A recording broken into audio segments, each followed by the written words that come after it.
editors. And so this is being recorded, just so you guys know. It probably popped up on your screen, but there's a bunch of people in Europe that would really like to hear this too. And they said it's, it's 2 o'clock, 3 o'clock in the morning at my time zone, so I'm not able to hear it. So we'll make sure that this is available through Venmo or on Twitter. But so I have an amazing panel to give you just a quick introduction to, and then I'll let them introduce themselves. But today we have Vicki Wysocki, who's the Associate Editor of Analytical Chemistry.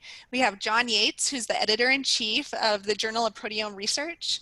Julia Laskin, who's the Co-Editor-in-Chief of the International Journal of Mass Spectrometry.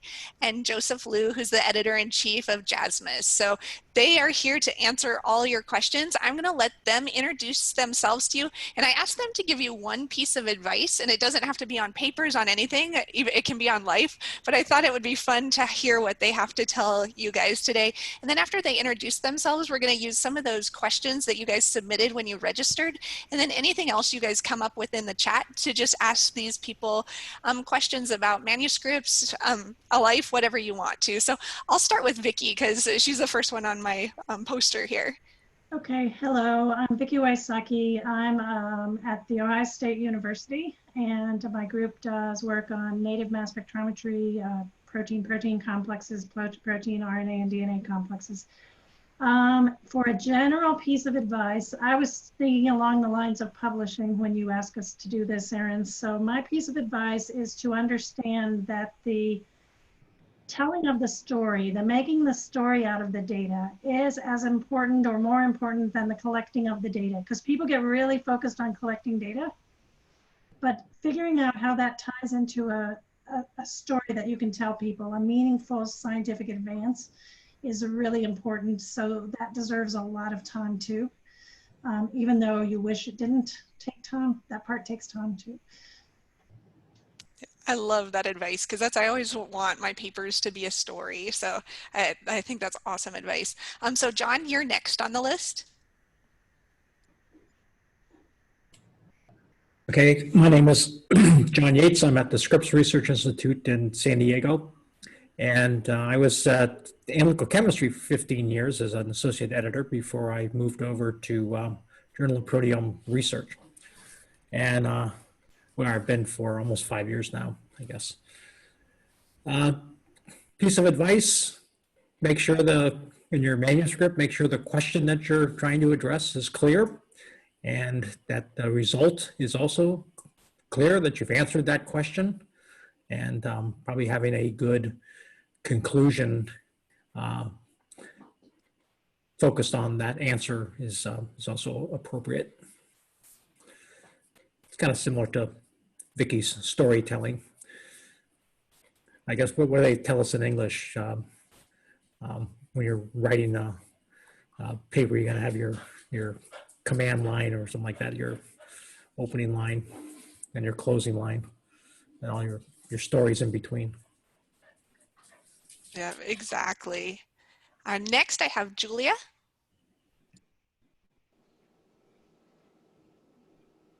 Okay, I was muted. Hi, I'm Julia Laskin. I'm at Purdue University, and my group is doing imaging mass spectrometry and ion soft landing, two very distinctly different kind of research directions in the group. And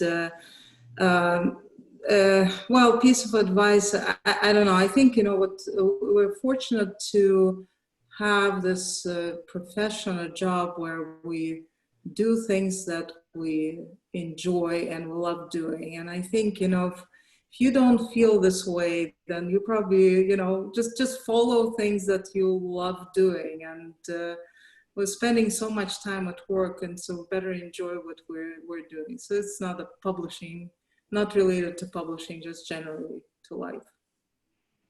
Yeah, no, especially now, it seems like you're spending a lot of time at work or on the computer, so it's important to enjoy that time.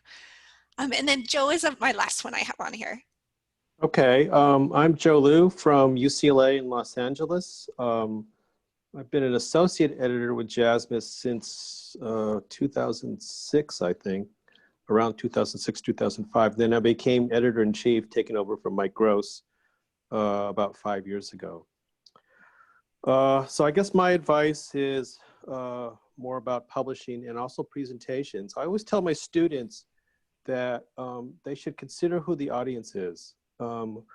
If you're giving a talk, think about who the audience is. I'm sure all of us senior people have given talks to, you know, down to like high school students, elementary schools, all to, you know, all the way to professional scientific meetings. Consider what the background is of the people that are sitting in the audience. I give my talks to ASMS very differently than to a general chemistry talk at a university. So think about the materials that you want to present to them so that they can understand your talks. And the same goes with the publications. Write the paper by considering who the focus group is, who the audience is. How much information do you want to provide to them so that they understand that? Pretend you're a reviewer of the manuscript. What would you like to see in the paper? So always consider the other side when you're either writing a paper or giving a talk. Awesome. Those are great pieces of advice. So what I'm going to do now is I'm going to ask you guys questions, and then whoever would like to respond to the question can pop on and respond. And if multiple people would like to respond, we'd love to hear your different opinions too. So one I thought that a lot of people asked, so that it was asked multiple times in registration, was what are key factors to decide on the right journal to submit your manuscript, and tips you guys would have on that?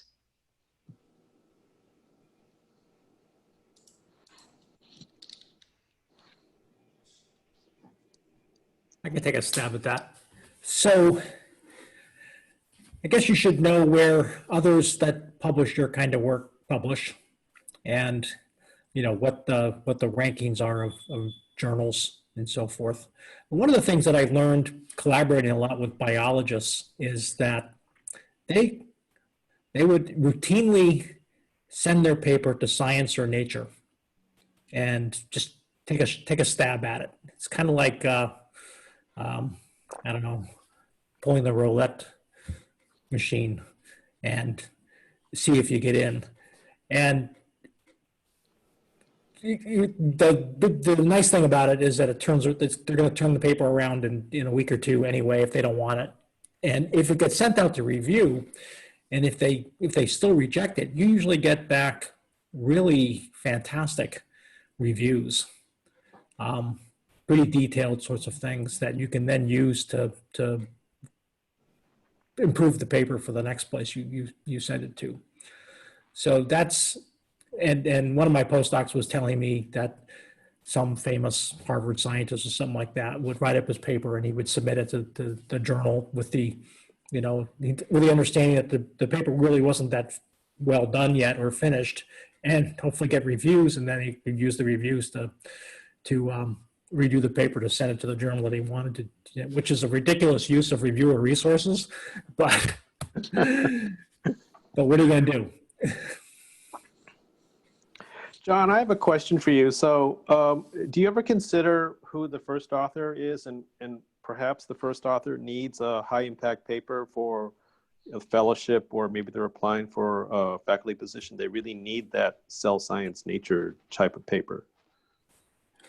Yeah, so a lot of students, particularly if they have academic careers on their mind, that's what they're thinking about. They need a high impact paper, and so you know, and I don't direct my students or postdocs that closely on where to send a paper. If they're insistent that the paper go to Nature Methods or something like that, I will let them take a stab at it, and I'll try to be as critical on the paper when I'm looking it over as I can to help that process out. But you know, sometimes you get in, sometimes you don't. Yeah, no, exactly. I mean, I'm frankly, if it was up to me, I would send our papers to the journals that are represented tonight by the four of us. I have no problem sending it to these journals, but sometimes I think about a postdoc. And I'm with you. I let the postdoc decide if they need a high impact journal as a first author paper, then I will consider that. But that's not necessarily my first tendency, especially at this stage of my career. It might help a grant, right? That's about it. But I'd rather just get it out in publication, let the audience decide if it's good or not. I don't know, maybe you guys can comment on this too, but when you're in study section, particularly EBIT, I mean, do people say, oh, wow, look, a Nature paper? I think people just want to know that you're publishing. That's right. my main criteria for grants is that are you doing the work and are you publishing it? Because if it's not published somewhere, it doesn't exist. Right. But I think a lot of the students though may decide, that they really need that kind of a paper. But I would also ask, if you look at your papers that are most highly cited, I'll bet you if we went around to the panelists, your most highly cited papers are not in the highest impact journals in the universe, right? Right. My highest impact paper is in Joe's journal. That's right. That's exactly right. We're happy to host it. I was thinking of that example. That's right. That's not where I went first. That's right. Yeah, no, and I think this is such an important topic because I have multiple questions in there, and even Gavin was asking for grad students or postdocs. Would you guys recommend going high impact, or would you recommend going in something more that's in their peers, where they might actually have more of their peers reading it than in the high impact? Which way would you guys go if somebody asked your advice in that direction? Go ahead. Yeah, so maybe, when I think about where to submit a paper, I think about what is my story and what is the audience of a journal, right? Those are the first criteria. You can submit a paper in a high impact journal that nobody in your community sees, then it won't have that high of an impact. So that's the problem. So you want to appeal to your audience. So ask about if this is a story that you have, where do you more often read about this on this topic? What is a journal that mostly features this topic? So then you down select to the journals that actually have the audience that your story may appeal to. So from my standpoint, I understand the impact. Well, everybody is driven by impact, but sometimes you decide, well, there are a lot of good high impact factor journals, but it's just that there may be not leadership there for you. Then why send a paper there? Yeah, no, I think that's great advice. So another question I have coming in, and I thought this was a good one, is for someone early in their career, how do you guys think the best way for them to improve their writing is?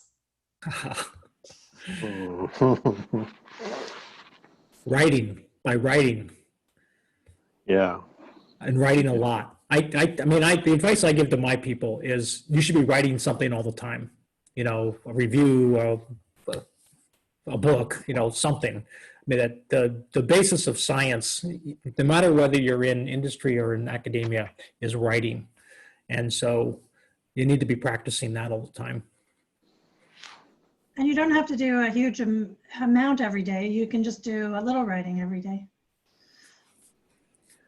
And I know a couple of, one that's actually on this Zoom call that write books as a hobby.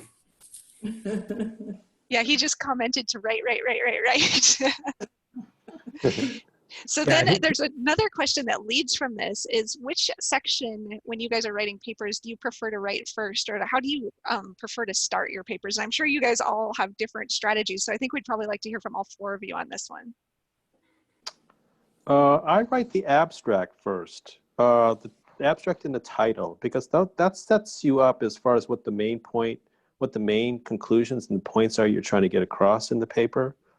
When I was younger, I would start with the experimental because that was always the easiest part to write. But now, if I can't outline exactly what's the home run idea that I'm trying to get across in the paper in the abstract, then I have to rethink whether we're ready to publish this work.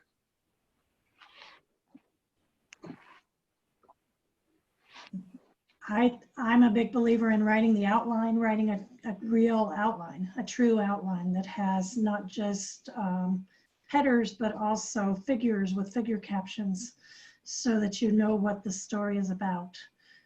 before you start plunging in and trying to write text. I think one of the ways that people distract themselves and waste a huge amount of time is trying to write a story before it's ready to be told. Yeah. So you have part of the data, but you don't really know if you're going to get the conclusion you want to get, or or hoping that you'll see or whatever. You can spin your wheels just writing some garbagey stuff. Getting the story straight and getting it outlined and getting the figures all ready, I think is a great way to start.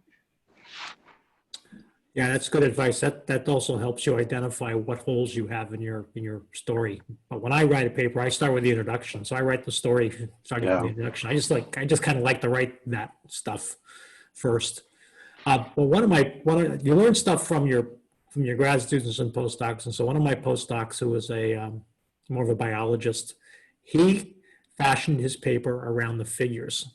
And so he had figure 1, he's going to have 4 panels in there, and then figure 2 was going to have 5 panels, and he's got all the panels for figure 1 and almost all the panels for figure 2, and he's got just one more panel to put in, and so he fashioned his entire story around the figures, even before he put a word to paper. Oh, I have to admit, so I write the abstract last, okay, and. I do though like to outline just have the figures lined up, and because while you're lining up the figures, you usually solidify the story. It is from my standpoint, the way I kind of come up with the story. I start laying out the data and figures, and then I understand actually better what the story is. It's really interesting that in publishing, like you don't understand, at least I feel, I don't understand the topic until I actually put it in writing. I don't understand fully the story that I have until I put it in writing. So I end up crafting the story, and then once I see, okay, so what are the take-home messages? What is like the full, complete story? What are the key points? Then I write the abstract. And then with the introduction, sometimes it comes first for papers that I write like on the topic that I write on for like I wrote many papers on that topic. So I already have that introduction in my mind. But for some new topics, it's always tough to come up with motivation, like a really good intro. And so sometimes it's easier to write up your results first, and then go back to the introduction and motivate the paper. So it really depends on what kind of paper you're writing. And I wanted to hear all of you guys' opinions, because everybody that I've worked for has always written different. So I wanted to make sure the audience knew that there's really no right way to do it. You just have to feel comfortable with how you want, and you have to write. So you have to get it out there, get it on paper, but however you start is usually up to the own person. And did you have something else, Joe? Yeah, I was just going to say exactly what you said, that you collectively, the 4 of us probably published over 2,000 papers, and John has 1,000 of them, and you heard different ideas, different ways to write a paper. I think for the young person who's just starting to write, they have to find their own way to get started, and it could come from the figures, it could come by starting with the experiment. However you start, it doesn't matter. Just start somehow. I mean, I like Vicki's idea to write an abstract. I mean, for my new students, I tell them to write an abstract, sorry, not the abstract, but the outline that frames the whole paper, the rest of the paper. You can identify holes. So I like that as a starting point. But some of us old timers, maybe mentally we know what the outline looks like, and so we just dive into one of the sections. Yeah. No, and then another question is, do you do anything different when you're preparing a paper if you're doing a higher impact, like if you're shooting for Science Nature versus if you're doing more of the normal impact level in how you start? Those papers, go ahead, Vicki. I was just going to say, you have to set up the context differently because the audience is different. So it goes back to know your audience. That was you, Joe, right, who said no? Yeah, right. Yeah, you can't write a paper for JASMS the same way you write a paper for analytical chemistry. You can't write a paper for analytical chemistry the same way you would write a paper for science, because the audience is different. And the So papers, the format's also shorter. It's like 2,500 words or something like that for a letter at Science or Nature. Yeah. Yeah, and those short papers are often a lot harder to write than just a free form, as long as you want. The writing a JAX communication or the shorter papers in Cell or Nature, there's a lot of word crafting going on in order to fit it in the confines of the space. I think that's great. So here's another question, and it's actually one I'm really curious to see you guys' opinion on, is there's been a lot of people publishing their work in non-peer-reviewed journals while they submit to a peer-reviewed journal, such as the BioRVIXs and those ones. What is you guys' opinion on that? Should people be submitting their work there if they're worried about getting scooped or things? What do you guys think? I think they absolutely should submit their work to the bioarchives or chem archives. This is the whole trend in publishing. I think in 20 years, commercial publishing may be gone, because we'll have algorithms that'll review the papers, and people will have a much smaller role in paper review. Because I've always argued that the speed of innovation is the speed of publishing, and if it takes a year to get a paper published, that it hinders innovation. My 2 cents. Yeah, we started submitting all our papers to either Chem Archive or BioArchive now since I think earlier this year, just for the same reason. You need to get it out there, and then you can shop it around to journals afterwards. But at least you plant your flag on the ground. You've got this work sort of completed, and you work to get it published. So far, the high impact journals have said that it's okay to put it in BioArchive or Chem Archive. That won't preclude them accepting the papers for their journals. We're doing it more and more often. I believe in it too. I mean, people can start reading your work and paying attention to it much, much earlier. And what you may not realize is that you can also upload different versions. So the first one you upload isn't the final one. As Right. you make the revisions to it, you can keep uploading a newer version. You just can't upload the one that's the journal has formatted and so on. And the nice thing too is that your paper is then there and available for the world to use it, even if they don't have a subscription to that journal. So it's really nice for people who wouldn't otherwise be able to get access to it to be able to get to it. Yeah, it's a great way to kind of spread the ideas, and there is such a trend making science more open to everybody, right? Regardless of whether or not you have a subscription, institutional subscription for journals. So archives are, I think, a great project, and we're kind of, everybody is moving more and more towards that model where you submit your paper when it's ready for journal submission. You submit an archive, and you then submit it to a journal. And papers are getting cited up there. One of the early single cell papers by Nikolai Slavov picked up, I think, 100, at least Google Scholar documented it, picked up 122 citations before it was actually published. It had a sort of a long tortured road to publication, so it was up in the archives for about 2 years. Wow. So here's another one to ask you guys. So what are some must not do items in order to avoid outright rejection from an editor? Don't yell at the editor. Don't submit to a wrong journal. Make sure you read the scope of the journal. That's amazing that we all get that, like they obviously submitted it to the wrong journal, that they would go ahead and just do that. It's really amazing that happens. Well, and don't just turn in a bad paper, because some people seem to think they can just throw a paper in and hope that the editor will send it out for review, and the reviewers will help them rewrite it. And they seem shocked if it gets an outright rejection. How could it possibly be outright rejected? Yeah. So I guess take pride and submit good work. I wonder if a lot follow of the people, instructions of the journal. I wonder if a lot of people even knew that we as editors will sometimes just outright reject it without sending it out for review.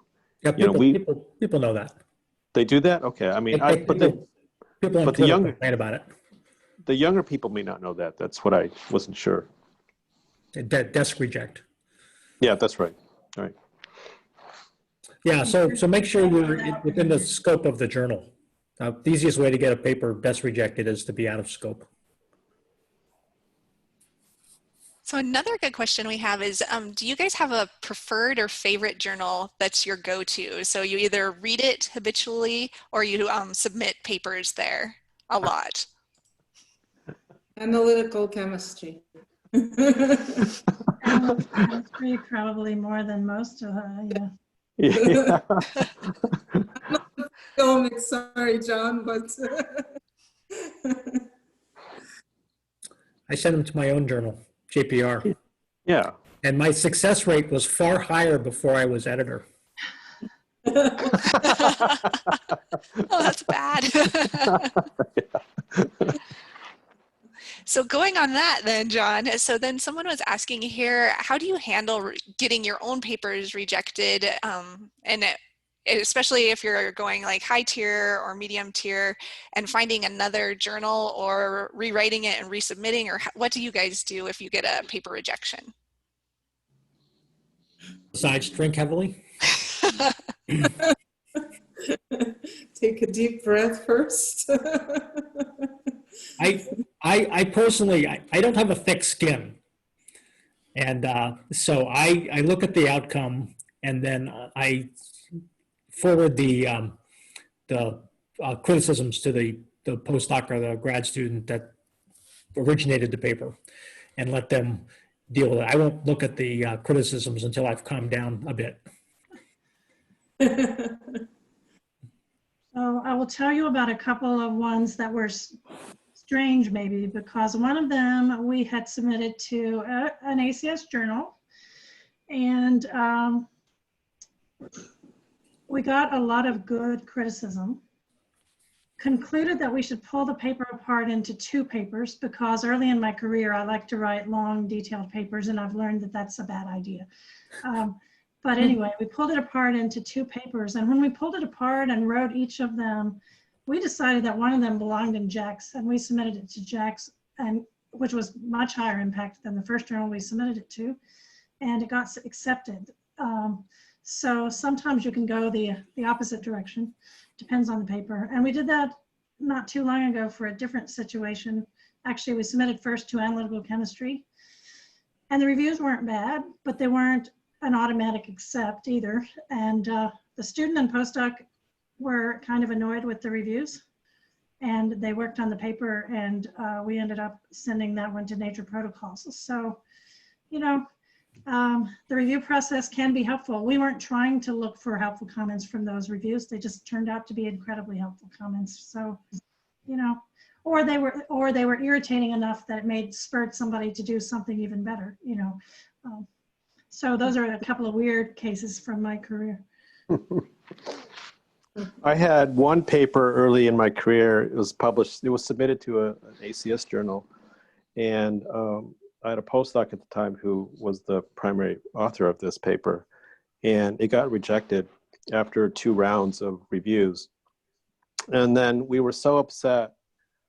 We had figured out who the reviewer must have been. The negative review was probably, and I wrote a letter to the editor-in-chief of this journal and accused the reviewer of some sort of personal issue with us and the editor that was handling the article, the manuscript, thinking that that letter is not going to go anywhere. I'm just griping now. And within a week, I got a response from the editor-in-chief, and they had decided to publish the paper based on, after reading the comments there were many positive reviews, but one negative reviewer and the handling editor decided to go with the negative reviewer. And so it wasn't until I complained then to the editor-in-chief that they overturned the ruling. And so my advice then is to, you know, if you do get some positive reviews, talk to the editor-in-chief or talk to whoever at the journal is, and just try to reason with them and to see if there's a chance to get it published somehow. I think that's a good a good point, because it's always hard to know when you should talk to the editor-in-chief. Like if they reject your paper, but there are a lot of positive comments from the reviewers, would you recommend writing to the editor-in-chief? Yeah, so when we reject a paper, sometimes, I'll look at the paper and I'll say, it had some negative comments, but I think it could be saved.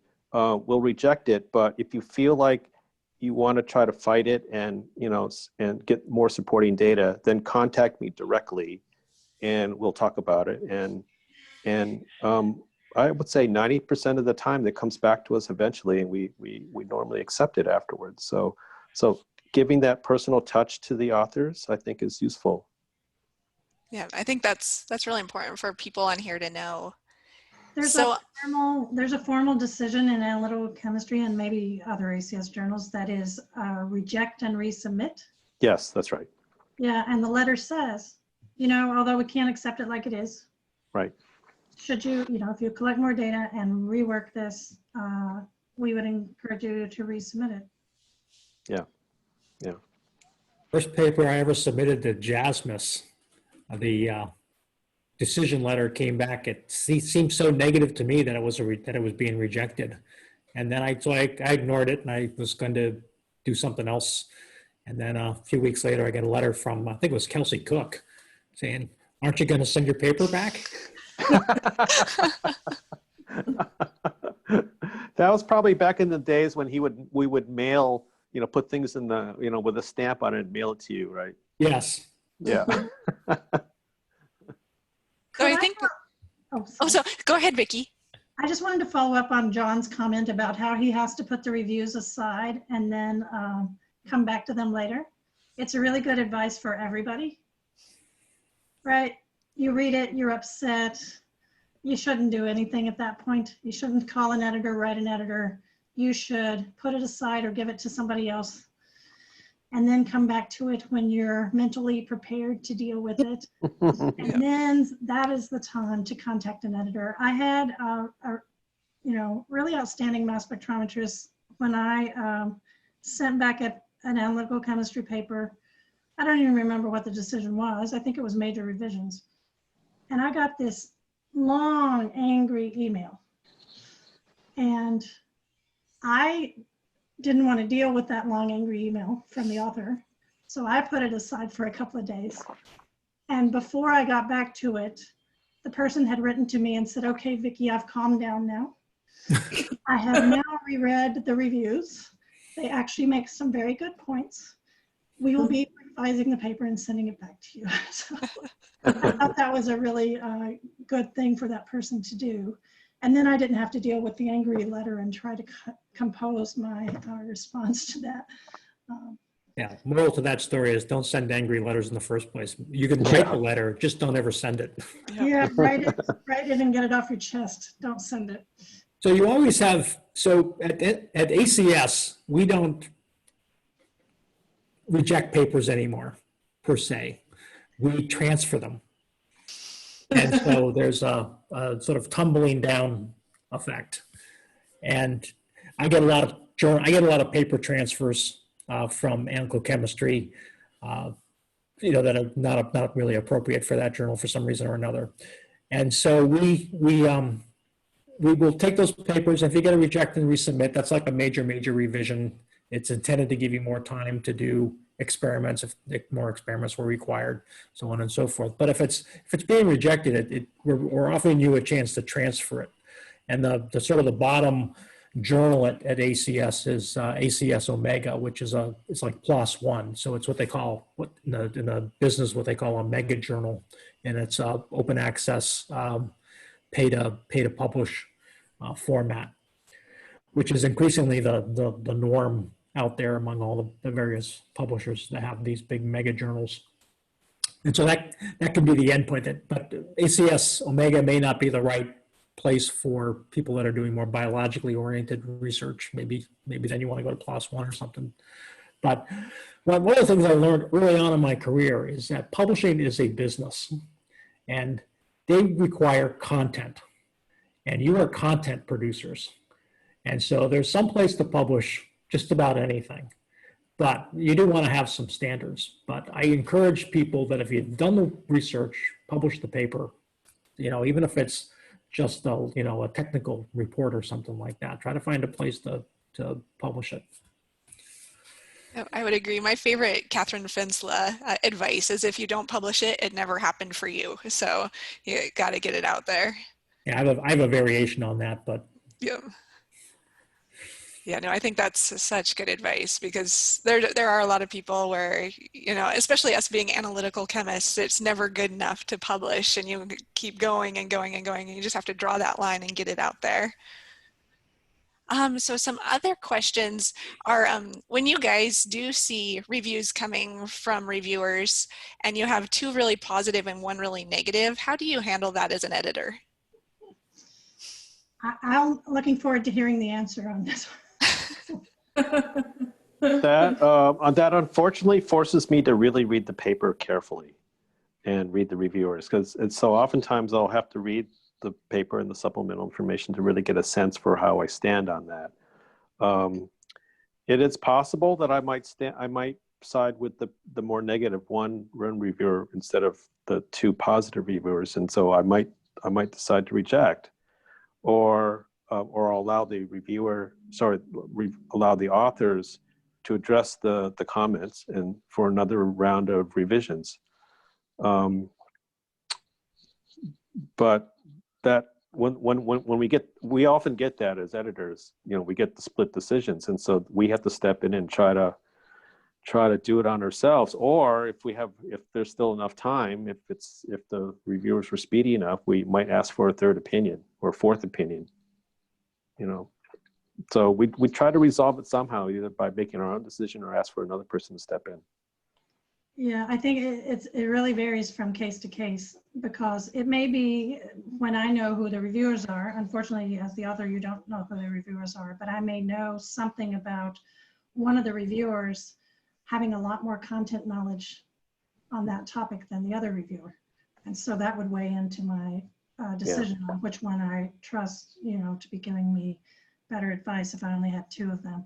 Getting a 3rd one is great if you have the time and you can afford to drag it out that much longer. Sometimes we ask an adjudicating reviewer, somebody who's especially, good on this topic, who may want to weigh in on those 2 reviews. And sometimes if it's looks like it's one where I can give the benefit of the doubt, I just go ahead with major revision and say, I'm not really sure whether you will be able to handle this in a way that will lead to it being accepted. Do your best stab, and I'm going to send it back to these reviewers and add another reviewer next round. So we're getting a lot of questions on cover letters, and so that's really pinging in the chat. So how important do you guys see the cover letter when it comes to your desk, and what information do you expect to see on it, such as if people suggest reviewers, do you use those suggestions or you go with different ones? Or so I guess what would you include in a cover letter, and how important as an editor is it to you guys? I wrote an editorial on this topic. Oh, good. Maybe we'll find that and tweet that out. So cover letters are not as important as they used to be. So when you would mail in your manuscript, sitting on top of the manuscript would be your cover letter. Now cover letters are embedded in the dashboard system, and so they're they don't stick out as much. But I think that the cover letter is your opportunity to tell the editor why this research is important. And very few people now take advantage of that opportunity, and they really just kind of say, we commit that we haven't submitted the paper somewhere else. And so they really kind of reiterate the information that's in all the check boxes that are on the form as you're submitting your paper. But the cover letter is where you go, where you can tell the editor why this research is important and why this journal should publish this research. And you can tell it in a form that you wouldn't necessarily use in a manuscript. So it can be more of a narrative type description of why this stuff is important and why it's going to change the world. That's your chance. But people aren't taking that chance anymore. People aren't using it that way. Oh, sorry. Oh, no, go ahead, Vicki. I was just going to say, I agree that it's very important. imagine analytical chemistry as an example, and imagine that I get a whole lot of different topics, different kinds of papers, right? And I can't know all the nuances of every single paper that I receive, and all the literature in that topic. If the cover letter doesn't tell me why it's important, sometimes I read it and I say, well, I think this has already been done. I don't think this is anything new, but you know enough to tell me what is the new part, you know? Tell me in the cover letter. So then, Yeah, oh, sorry. important. I guess another quick question, since we're getting closer to the end of the hour, I don't know if you guys are able to carry over after the hour just a little bit, because there's a few more kind of burning questions in here. Another question is, when people put down suggested reviewers, how often do you guys use those, and how important is that also? Well, it is very important, I Yeah. would say. This is your first to go, list of reviewers. So you don't always get them. They don't always accept your invitation. But at least at IJMS, we more often than not will go after the suggested reviewers. Now, when we talk about some international submissions, there are sometimes, in particular from China, there are reviewers that don't have institutional addresses. And so that kind of raises questions. So if you put somebody with Gmail address as your suggested reviewer, it kind of raises some questions. Is this really a legitimate person who is part of the scientific community, right? So in principle, I also like when people write, what is this person? Why is this person on the list? And very briefly, expert in X, and has knowledge in Y, can comment on Z or something like that. That's very helpful, in particular for papers that are not within your area of expertise. Then another question I'm getting is, how do you become a reviewer in the journal? And once you become a reviewer in a journal, how do you strike the balance between being too harsh and just being the grammar police? Like, what are you guys looking for in reviews? So at ACS, we have this thing called Reviewer Lab, and you go through it. It's a tutorial. It takes maybe a few hours to do it, and it's excellent. So I was hearing about it, and I went and I took it. After having been reviewing for 25 years or so, and it's excellent. And when you complete it, you get put into the database, the ACS reviewer database, and you also get this little badge next to your name saying that you've taken Reviewer Lab. And so that's kind of a little badge of certification or something like that you've gone through and you've done this training. And it's really, on your CV? Really was quite excellent. What? Is that on your CV now? Yeah, it is as of this evening.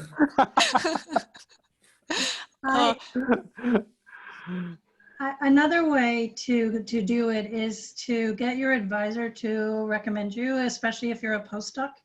So I've had somebody for the last couple of years. Every time I send this senior person a manuscript to review, the person writes back, would you please let X do this manuscript? Please invite them instead of me. I will help them with the review, but they need to start getting reviewing under their belt. And so I forgot a couple of times to send it to the postdoc instead of the PI, and the PI would just each time write to me and say, no, don't send it to me, send it to this person. So you can get your PI to help you out on that too. Yeah. Yes, that's excellent. Yeah. When JASMS was published by Springer before this year, we used to encourage people to contact me or Joyce Neff, our handling manager. If people wanted to volunteer to review papers, they would just submit their CV and their names, and I would then spread this information to all the associate editors to try out this person. We haven't done that since we moved to the ACS, but I'm thinking to maybe do that again to get some of these junior people going on reviewing papers.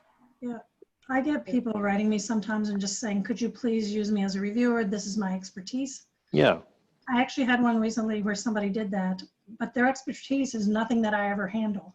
So a few months later, they wrote to me and said, you're not sending me anything. So I don't handle papers in your research area.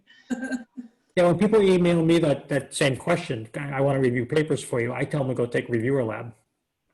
That's Good a good idea. idea. Yeah, that's a good idea. I really like that because I didn't know about the reviewer lab. So that's a great way to get people that want to be involved. Some of us that get a paper every day to review it, it's like no more reviewer lab. No. Yeah, right. So we've had a few like mentoring questions, I guess. People where their advisors sit on their papers forever and never get them out. Do you guys have any advice of how to approach the advisor to get the papers moving? I feel like I'm talking too much, but I would like to take the first stab at that one. Go ahead. Good luck. Well, one of my pieces of advice is just because you've given it to your advisor doesn't mean you should stop working on it. I absolutely hate it if somebody gives me a paper and I tell them I'm really backed up, there's this many papers in front of yours, I won't be able to get to it for this many weeks. And they give me the same exact version that they gave me 2 months ago, when they had all that time that they could have made it better. But you can also get your lab mates, of course your co-authors are supposed to read it with you. Your lab mates can read it for you. You can ask other people to be reading it so that when it hits the advisor's desk, it's in really good shape. And then it's faster for them to read it, and they will read your work faster if you give it to them in good shape. Yeah, I think that's great advice. I am not one of those advisors that sits on papers. I take papers very seriously, and they often have high priority for me. But we also have somebody in the lab that's really good at copy editing. And so frequently they send the papers to that person first, so that I'm not trying to copy edit the papers and I'm just looking at it for science. Yep, that's part of what I include in getting other people to work on it before the advisor sees it. Yeah, find a grammar Nazi. Make that person your friend. I hate to go too late. We really want to appreciate you guys' time because it was amazing for you guys to join with us tonight. I guess if you guys have one more piece of advice that you would like to give to the crowd tonight, I know you've already given them one. We'll go around, let you guys give advice, and then just sign off for tonight. Because thank you for answering so many questions. The chat was just going crazy, and sorry if I wasn't able to answer some of the questions in the chat, or ask some of the questions in the chat for the people on here. But I really want to thank our panelists for such an amazing session. So we'll start with you, Joe. How would you, if there's any wrapping up words, how would you like to wrap up your session?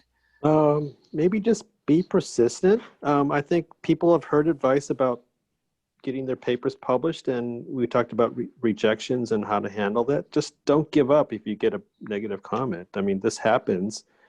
And you know, if you really believe in the work that you've done and you believe in the conclusions you proposed in the paper, just don't let it go. Like John said, there's always a journal for practically anything. So just, you'll find the journal to get it published. Julia? I don't know. I think I I gave all the advice. Just Awesome.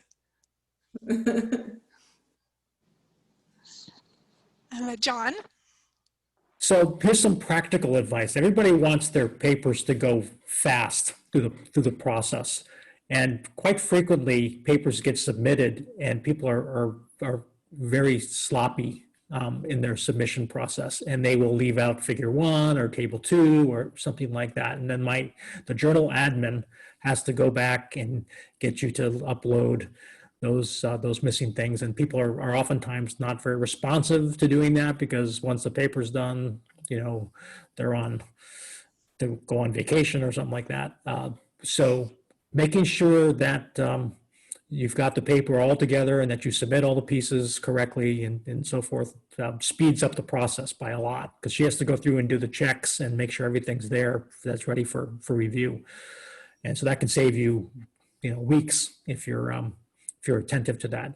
Also, when you get reviews back, you know, if you can respond quickly, that speeds up the process, and on all these various steps. So there are various steps where you control the time for time to publication. So make the effort to get things done in a timely fashion. And Vicki? I would say that when you're having meetings with your advisor, talk to them about what they see as the publishable pieces of a project, right? If you can't tell, especially when you're a young student, whether you will have something to publish at the end of 1 year, 2 years, 3 years, talk to them about the publication plan.